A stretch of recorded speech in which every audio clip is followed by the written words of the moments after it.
কার জন্য? বলেন কার জন্য? আল্লাহর জন্য। পড়েন আমার সাথে, ইন্নাস সালাতি ওয়া নুসুকি ওয়া মাহইয়ায়া ওয়া মামাতি লিল্লাহি রাব্বিল আলামিন। নিশ্চয় আমার নামাজ, আমার কোরবানি, আমার জীবন, আমার মরণ সব কার জন্য? আমি বেঁচে থাকবো কার জন্য? মরে যাবো কার জন্য? মুসলমান ইমানদার মৃত্যুর পরে কোথায় যায়? আল্লাহর কাছে। কোথায়? আল্লাহর বান্দা আল্লাহর কাছে। মুসলমানের কোনো চিন্তা নাই সাথে। ইন্নাস সালাতি ওয়া নুসুকি ওয়া মাহইয়ায়া ওয়া মামাতি লিল্লাহি রাব্বিল আলামিন।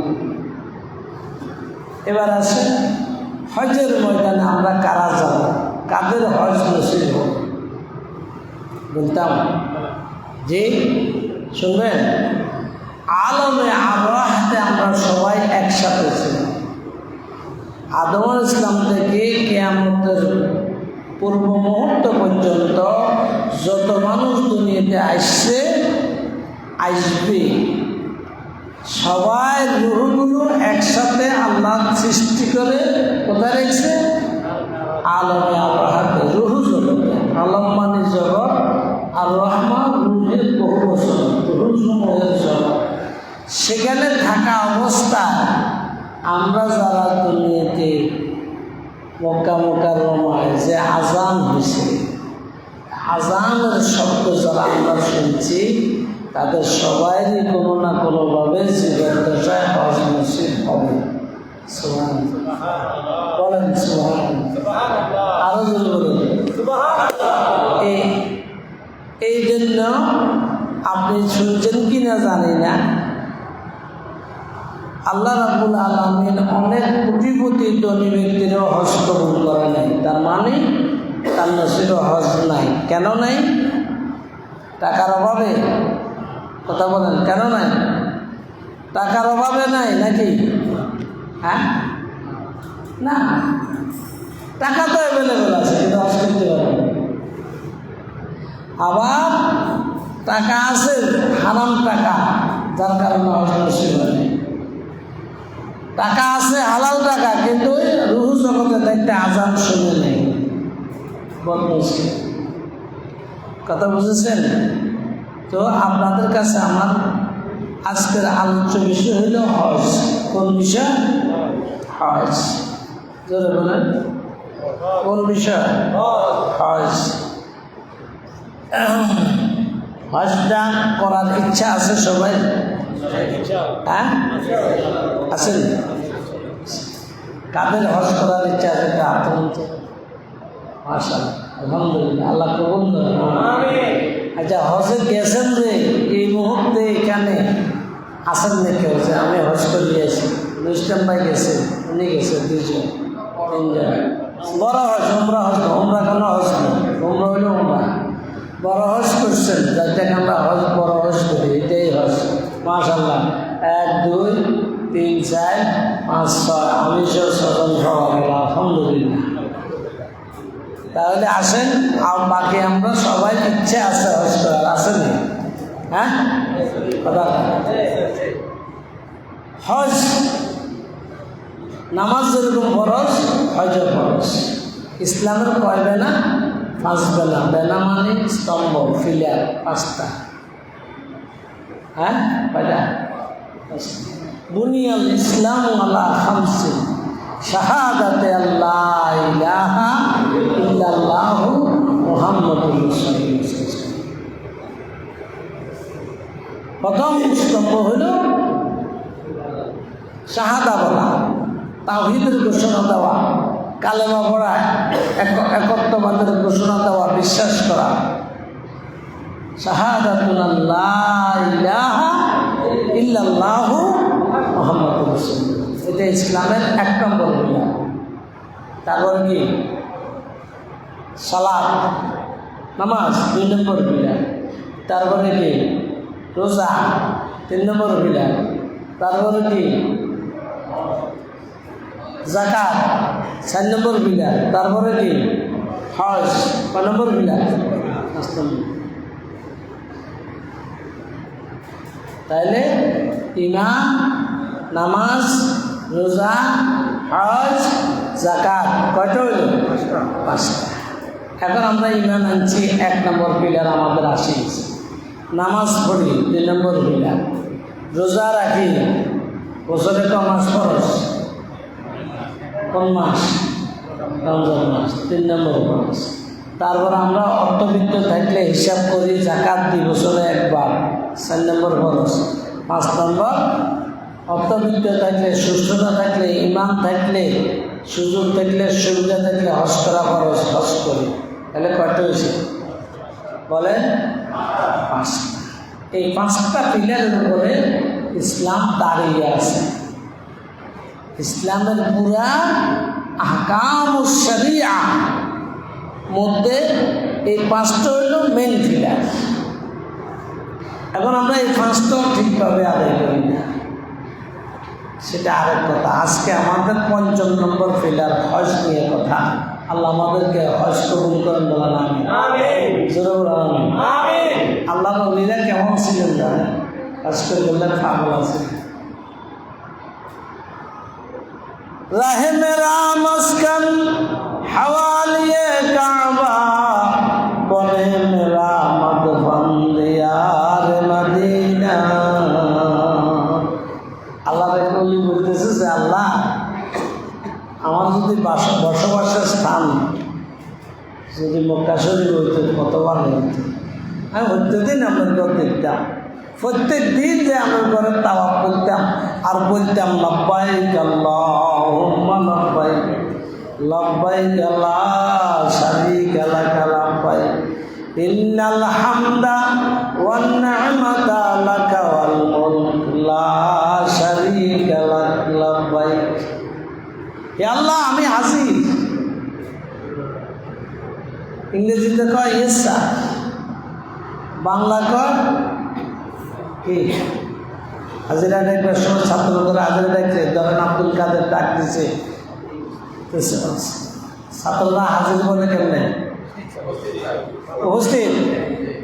হ্যাঁ, আর ইংরেজিতে বলে ইয়েস স্যার, আরবিতে বলে লাব্বাইক।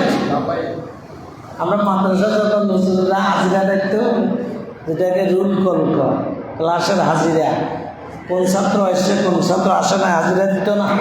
এখন তো ডিজিটাল হাজিরা। এখন কোন হাজিরা?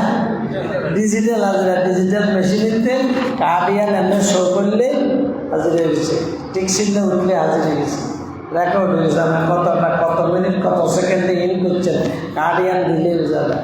আর মাদ্রাসা ছাত্ররাও ডিজিটাল হাজিরা দেয়। ছোট বোন ডিজিটাল হাজিরা দিবেন না, খাবো কার্ডিয়ান ধরেছে। এই মেশিনে তো কতবার দেন, একবার দিলে চলে, 3বারও দিত স্যার, বুঝলেন?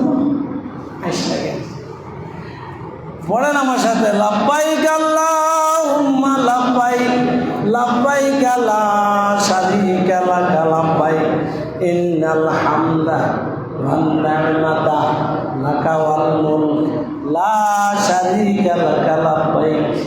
এটা হলো হাজিরার দোয়া। লাব্বাইক, আমি হাজির।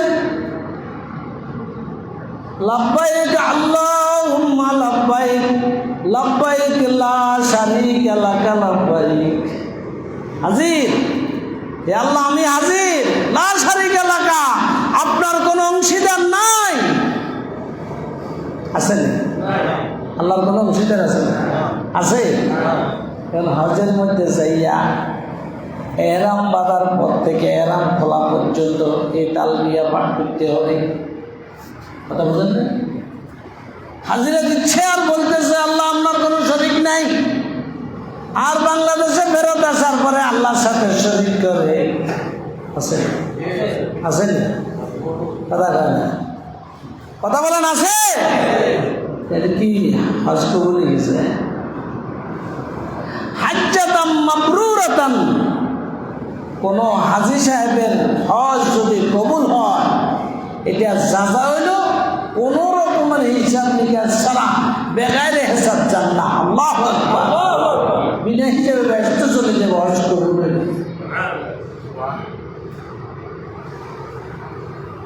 হজ এত গুরুত্বপূর্ণ জিনিস। নামাজ কবুল হলে বেহেশতে যাওয়ার জন্য চাবি আমরা সংগ্রহ করছেন। আসসালাতু মিফতাহুল জান্নাহ, নামাজ বেহেশতের চাবি। আল্লাহ আপনাকে বেহেশত দিয়ে দিলেও আপনি ঢুকতে পারবেন না যদি চাবি না থাকে। বেহেশতের চাবির নাম কি? নামাজ। আমি বলি না, আল্লাহ রাসূল বলছেন আসসালাতু মিফতাহুল। আর কি নামাজ? আসসালাতু ওয়াস-সাওমু জান্নাতুন। নামাজ এবং রোজা হলো জাহান্নাম থেকে বাঁচার ডাল। যুদ্ধক্ষেত্রে ডাল ব্যবহার হয় না, কথা কয় না। জ্যাকেট, বুলেট প্রুফ জ্যাকেট পরায় এখন আসামের করে কোর্টে আনা নেওয়া করতে, কারণ কোন আতাতায় কোন গুলি গুলিতে আসামি পড়ে যায়। কথা বলল এমনি তো ডিম মারে, কি মারে আর কি মারে? জুতা মারে, ডিম মারে, ক্ষোভে রাগে গুসা। কিন্তু এটা মারা যায় না সেখানে, সে তো আসামি হয়ে গেছে। তার হাতে পায়ে বেরিয়ে হ্যান্ডকাপ লাগানো আছে, ডিম মারে, জুতা মারি, বেইজ্জতি করে। হাসর ময়দানে জাহান্নামীদেরকে এভাবে হাতে পায়ে বেরি লাগাইয়া ধাক্কা দিয়ে জাহান্নামের দিকে নিয়ে যাবে। যাইতে চাবে না, তারপরে ধাক্কায় গলা ধাক্কা দিয়ে জাহান্নামে নেবে। নাউযুবিল্লাহ করতেন।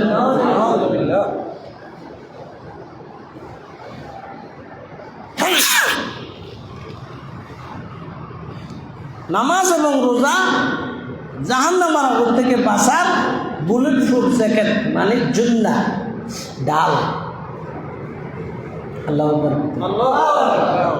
নামাজ সাড়ে জন যাবেন, রোজা সাড়ে জন যাবেন। জাহান্নামের আগুন থেকে বাঁচার আরেকটা ডাল হলো যাকাত। জাহান্নামের নামও হয়তো আপনার তালিকার মধ্যে, যদি আরেকটা ডাল আপনি তৈরি করতে পারেন, সেটা হলো মকবুল হজ, কবুল হওয়া হজ। আল্লাহু আকবার।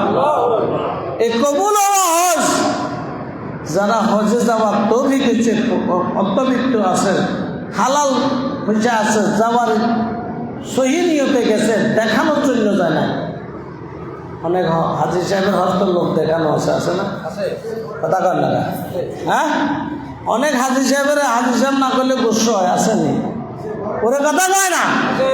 আলহাজ না লিখলে লিফলেট দিতে, পোস্টার দিতে, ব্যানার দিতে মনে কষ্ট নেই, আসেনি? এই হাজিগুলোর বাদ দিই, কথা কইছে। এই জাতীয় হাজিগুলো বাদ। এই জাতীয় হাজিদের হজ আল্লাহ রাব্বুল আলামিন হাসর ময়দানে জিজ্ঞাসা করে, তুমি হজ করছো কেন? আল্লাহ আমার খুশির জন্য। মিথ্যা কথা। যদি আমার খুশির জন্য তোমার আলহাজ না লেখাতে রাগ করছিলে কিনলে, হাজি সাহেব না বলাতে ওর মুখে সালাম লওয়ানো কিনলে, অমুকে যে আপনারে আবদুল্লাহ ভাই কই দেখছে, তুই জবাব দেও না। হাজি সাহেব কই দেখছিলে, জবাব দিছ। অতএব তোমার হাজি সাহেব বলছে হজ করছো, যাচা সেখানে গেছে। আমার কাছে হজের কোনো যাচা নাই। হজ হাজ্জাতাম মামরুরাতান, কবুলি হজ, তার প্রতিদান, তার পুরস্কার হইল বিনা হিসাবে বেহেশত। তাইলে হজ করার দরকার নেই, কোনো দরকার নেই। কেচ্ছা দরকার? আল্লাহ রলিরা বলতেছে, রাহেমেরা মাসকান হাওয়ালিয়ে কাবা, বলে মেরা মদফন দিয়ারে মদিনা। আল্লাহ, আমার বাসস্থানটা যদি মক্কার চতুর্পাশের কোনো এক জায়গাতে হইতো, কতবার বলতো। আমি প্রত্যেকটা দিন আমি করতে দেখতাম, মসজিদে হেরেমে নামাজ পড়তে দেখতাম। আর আমার মৃত্যুর পরে আমার কবরটা, আমার দাফনটা যদি মদিনা মুনাওয়ারা হইতো, কতবার হইতো। মদিনা মুনাওয়ারা জান্নাতুল বাকিতে আযাব আছে না? কথা কয় না? জান্নাতুল বাকিতে 10,000-এরও বেশি সাহাবীর কবর আছে। জান্নাতুল বাকিতে হযরত ওসমান রাদিয়াল্লাহু তাআলা আনহুর কবর আছে, হযরত আয়েশা রাদিয়াল্লাহু তাআলা আনহার কবর আছে, হযরত ফাতেমা রাদিয়াল্লাহু তাআলা আনহার কবর আছে। যাদের ব্যাপারে সিদ্ধান্ত দুনিয়াতে হয়ে গেছে, ওনারা বেহেশতি। আল্লাহু আল্লাহু। তোর মধ্যে একজন সাহাবী আছে যিনি হাফেজুল হাদিস ছিলেন, হযরতে আবু সাঈদ খুদরি রাদিয়াল্লাহু তাআলা আনহুর কবর জান্নাতুল বাকিতে। আমি যখন জান্নাতুল বাকির জিয়ারতে গেছিলাম, আমি খুঁজতেছিলাম যে আবু সাঈদ খুদরির কবর কোনটা। হাদিস শরীফের মধ্যে কত জায়গাতে আবু সাঈদ খুদরির নাম আছে, আল্লাহু আকবার। কত জায়গাতে আবু হুরায়রা রাদিয়াল্লাহু তাআলা আনহুর নাম আছে, কত জায়গাতে আব্দুল্লাহ ইবনে ওমর রাদিয়াল্লাহু তাআলা আনহুর নাম আছে, হযরত আব্বাস রাদিয়াল্লাহু তাআলার নাম আছে। এই লোকগুলো এই জান্নাতুল বাকিতে শায়িত আছে, আল্লাহু আকবার। এজন্য আল্লাহর ওলি বলতেছে, বনে মেরা মদফন দিয়ার মদিনা। আল্লাহ, আমার দাফনটা যদি মদিনায় হইতো কত ভালো হইতো। নেট দুনিয়াতে দেখবেন জোবায়ের তাফসীর বিজ্ঞান ওয়াজ করে, গান গায়, সঙ্গীত জোয়ান হোলা, এতে বেশিরভাগ এই গান ইয়া গায়, ও মদিনার মাটি রে, বুঝলেন না? বাকিটা তো আমি পারি না, গান গাইতে শুনি, মজা লাগে, মাঝে মধ্যে শুনি, ও মদিনার মাটি রে, এই গানটা শুনলে চোখে পানি আসে। মুহাম্মাদুর রাসূলুল্লাহ সাল্লাল্লাহু তাআলা আলাইহি ওয়াসাল্লাম মদিনা মুনাওয়ারা এখনো হায়াতুন নবী, জিন্দা নবী শায়িত আছে, উম্মতের জন্য দোয়া করতে আছে। এরকম মদিনার মাটিতে দাফন হওয়ার জন্য আল্লাহর ওলি আল্লাহর কাছে দোয়া করছে। এবার আসে, তাইলে হজ করার ইচ্ছা সবার আছে না? যতটুকু হইসা আসিল আছে, হজ করানো, এখন গরিবী গেছে, হইসা নষ্ট হয়ে গেছে, ইচ্ছা আছে না? কথা বলে নাই, আছে। ওনাদের প্রতি আজকে আমার আহ্বান হলো, এখন আপনি তলপি তলপা যা আছে তা বিক্রি করলে হজ করেন যদি জান্নাতের আশা করেন। যখন আপনার কাছে সম্পদ ছিল, আপনার হজ খরচ ছিল, কেন করেন নাই? আচ্ছা, হজ করলে জান্নাত পাওয়া যাবে, দুনিয়াতে হজ করলে লাভ কি? একজনের কাছে দুইটা কাজ, ধনী হওয়ার জন্য তিনটা কাজ, ধনী হওয়ার জন্য তিনটা কাজ আছে। একটা হলো, যাই সম্পদ আছে বছর শেষে হিসাব করি, যদি একটা উটের রশি পরিমাণও তোমার উপরে যাকাত ফরজ হয়, রশি কিনার দাম কত? ধরেন 100 টাকা, 900 টাকা, 200 টাকা, এটা না কথা কথা না। একটা রশির দামের পরিমাণও যদি রেখে আপনার যাকাত আসে, আপনি এটা দিয়ে দিবেন, আপনি ধনী হয়ে যাবেন। আল্লাহু আকবার। আর কোনটা? কোরবানি। কোরবানি ওয়াজিব হয় নাই, তারপরেও আপনি যদি কোরবানি করেন তাইলে আপনাকে আল্লাহ তাআলা ধনী বানিয়ে দিল। আল্লাহু আকবার। কারণ আপনি যে বলছেন কোরবানির পশু জবাই করার সময় আপনি দোয়া পড়ছেন, ইন্নাস সালাতি ওয়া নুসুকি ওয়া মাহইয়ায়া ওয়া মামাতি লিল্লাহি রাব্বিল আলামিন বিসমিল্লাহি আল্লাহু আকবার। এই কথা বলে গরুর গলায়, ছাগলের গলায়, মহিষের গলায় ছুরি চালাইছেন, আল্লাহর নামে কোরবানি দিচ্ছেন, আল্লাহর জন্য। কোরবানি কার জন্য? আল্লাহর জন্য। সালাতি নিচ্ছে আমার নামাজ, ওয়া নুসুকি আমার কোরবানি কার জন্য? আল্লাহর জন্য। এই যে আপনার উপরে কোরবানি ওয়াজিব হয় নাই, তারপরে আপনি কোরবানি করছেন, আল্লাহ এত খুশি, আপনার ধনী বানিয়ে দিল। আল্লাহু আকবার। আমাদের দেশের মুসলমানেরা নামাজ রোজা হজ যাকাতে বড় ধরনের ত্রুটি থাকলেও কোরবানিতে ত্রুটি সাধারণত করে না। কথা কয়, দৌড়াইতে আছে কোরবানি করার জন্য। 2 মাস আগ থেকে ছেলেরে বলতে আছে, অহুদ কোরবানি এসতেছে, হ্যাঁ খেয়াল রাখো, আজন কোরবানি মিস নয়, সারা জীবন কোরবানি দিয়েছি। আসেনি? আসেনি? হ্যাঁ, কোরবানি দিতে যায় মাসালাগতভাবে অনেক ভুল করে। বাঁচি থাকলে আগামী সময় ভুল দিলের কথা কমু ইনশাআল্লাহ। কত টাকা দিয়ে আমরা ভুল করি, কিন্তু কোরবানি দিলে কি হয়? আল্লাহ কতই খুশি হয়, কতই খুশি।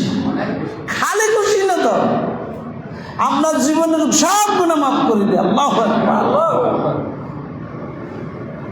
কোনো গুনাহ আমার নামে থাকে না যদি কোরবানি করব।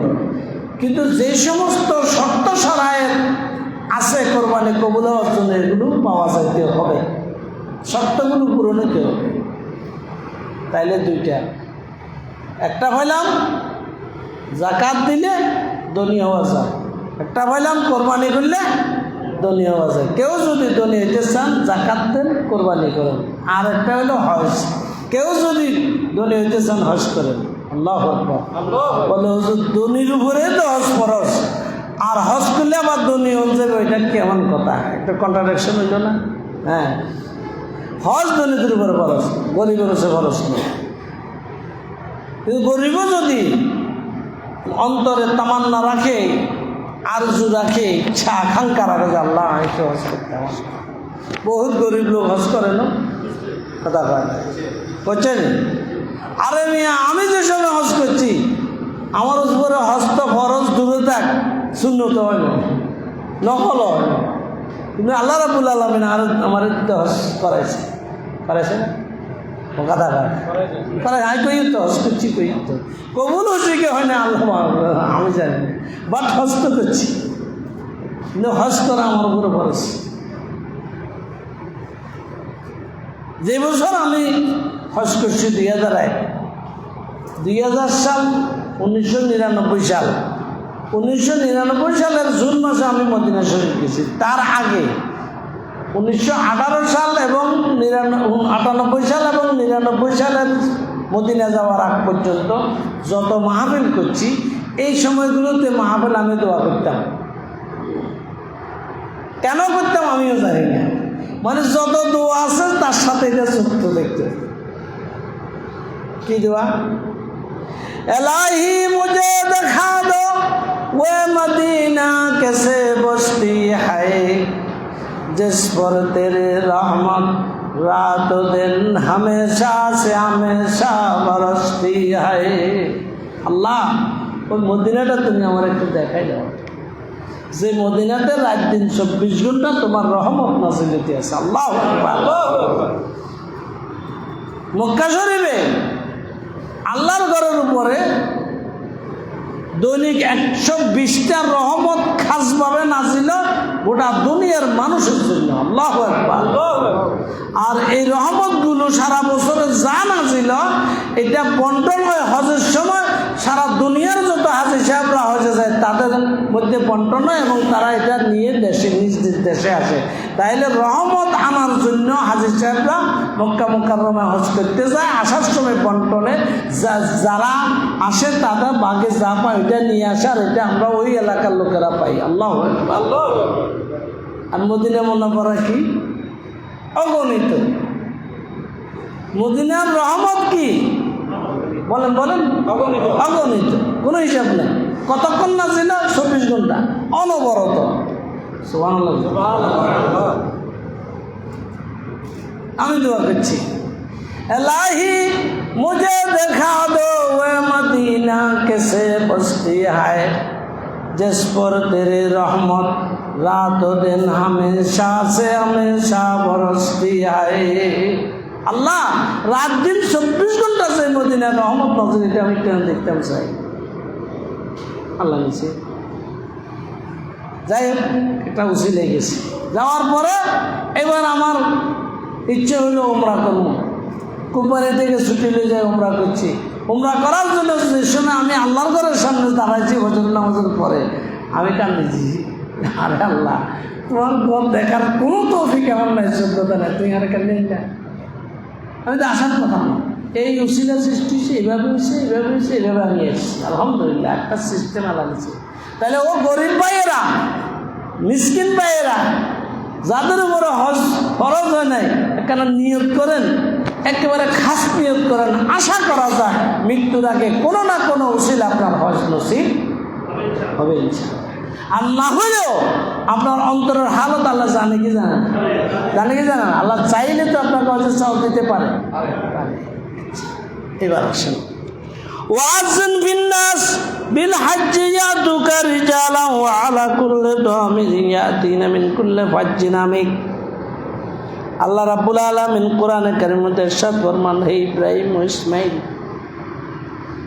হে ইব্রাহিম, কোন ইব্রাহিম? ইব্রাহিম ইসলাম, পয়গম্বর ইব্রাহিম। ওনাকে আল্লাহ বলতেছেন যে তুমি হজের ঘোষণা মানুষের কাছে প্রদান করো। ওয়াজিন ফিল নাস বিল হজ, তুমি মানুষের কাছে হজের এলান করে দাও, ঘোষণা দাও, অ্যাডভার্টাইজ করো, পাবলিশ করো। ইয়াতুকা রিজালান ওয়া আলা কুল্লি দামিরিন, দূর দূরান্ত থেকে পায়ে হেঁটে অথবা উটের পিঠে করে, ইয়াতিনা মিন কুল্লি ফাজ্জিন আমিক, পায়ে হেঁটে অথবা উটের পিঠে করে সাওয়ার হয়। তোমার এ ডাক, এ আহ্বান, এ অ্যাডভার্টাইজ শুনে লোকজন দলে দলে আগমন করব মক্কা মোকাররমা। সুবহানাল্লাহ। কখন? যখন বাইতুল্লাহ নির্মাণ করাইলেন আল্লাহ ইব্রাহিম ইসলামকে দিই, তখন আল্লাহ ইব্রাহিমকে ওইটা তুমি ঘোষণা দাও, আজান দাও, হজের দাওয়াত দাও, ঘোষণা দাও, এলান করো, দেখবে কথা দাও। তখন কি দুনিয়াতে ইন্টারনেট আসেন না? হ্যাঁ, কোনো প্রযুক্তি আসিল? আল্লাহ রাব্বুল আলামিন ইব্রাহিম ইসলামের হজের আহ্বান, হজের ঘোষণাটা গোটা দুনিয়ার সবার কাছে আল্লাহ আওয়াজটা পৌঁছে দিয়েছে। অনেকভাবে এটা আরেক কথা। এখন ইব্রাহিম ইসলামের দাওয়াত যারা আমরা গ্রহণ করছি তারা হজ নসিব হইব। ইব্রাহিম ইসলামের বংশের মধ্যে আল্লাহ রাব্বুল আলামিন আখির নবী মুহাম্মদুর রাসূলুল্লাহ এবং মুহাম্মদ সাল্লাল্লাহু আলাইহি ইসলামকে আল্লাহ কোরআনে কারীম দিয়েছে। কোরআনে কারীমের মধ্যে হজ ফরজের আয়াত আছে, আছে না? একটা সূরার নামে আছে সূরাতুল হজ। সুতরাং আমরা সবাই হজের দাওয়াত পাইছি তো, কোরআন পাইছি মানে হজের দাওয়াত পাইছি তো। এবার এটা হাদিস শরীফের মধ্যে হজের ব্যাপারে যে কথা আছে, এই কথাগুলো বললাম। আল্লাহ সবাইকে কবুল করেন, আমিন। জোরে কর না আমিন, আরো জোরে না। এবার আসেন আরেকটা লাইন কথা করি।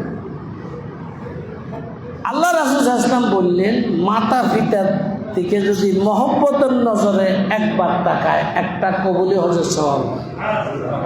কয়টা কবুলি হজ? একটা কবুলি হজ। তাহলে মা বাপের জন্য আল্লাহ রাব্বুল আলামিনের হাবিব মুহাম্মদ সাল্লাল্লাহু আলাইহি ওয়াসাল্লাম কি পরিমাণ ঘোষণা দিয়েছে দেখছেন। এখন গোটা দুনিয়াতে মাতা পিতাকে সন্তানেরা লাঞ্ছিত করে আছেন, বলেন আছেন?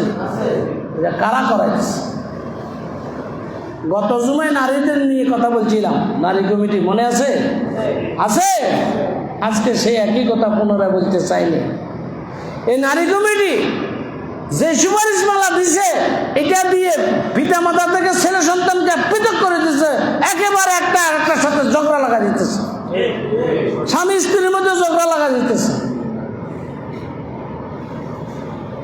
সুতরাং আল্লাহর কাছে ফানা চাই, আল্লাহ এই জাতীয় কমিশন থেকে আমাদের হেফাজত করেন এবং এই জাতীয় রিপোর্ট বাস্তবায়ন থেকে আমাদেরকে হেফাজত করেন। আল্লাহ ডক্টর ইউনূস সরকারকে হেদায়েত করেন। আল্লাহ ডক্টর ইউনূস সরকারকে আপনি মেহরবানি করে সুবুদ্ধি দান করেন।